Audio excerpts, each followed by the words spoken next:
Someone asked me recently about my best tips when it comes to offering feedback to them.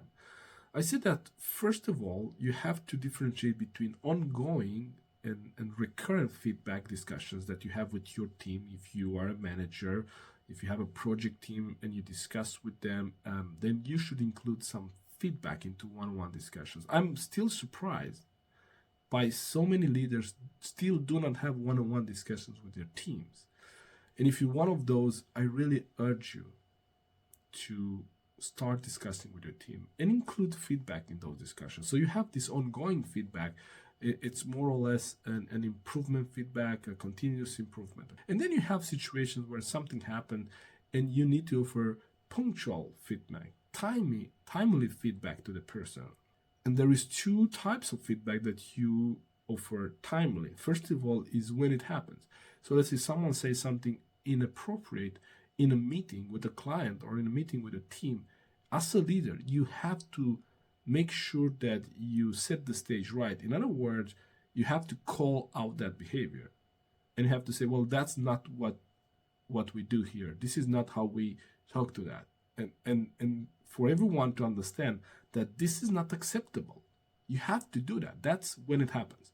And then maybe one day or a couple of days after, when things have cooled down, then you can have a conversation with a person and both with kind of cold minds look at the situation and then discuss it more and offer additional feedback.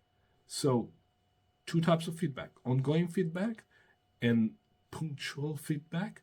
Punctual feedback has to be first timely, like when it happens, that's when you have to offer the feedback.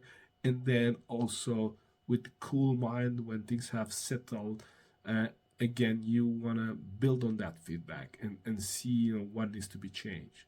And if you do that, then you're going to be 90% there. But if you want to get even deeper and even better, then you have to adapt your feedback to the person.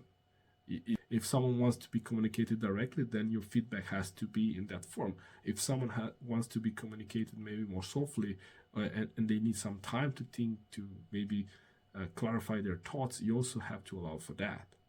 It's almost like, because feedback is communication, and what I believe about communication is that we should not rely on the golden rule. The golden rule says, treat people the way you want to be treated. And this would mean communicate with people the way you want to be communicated with.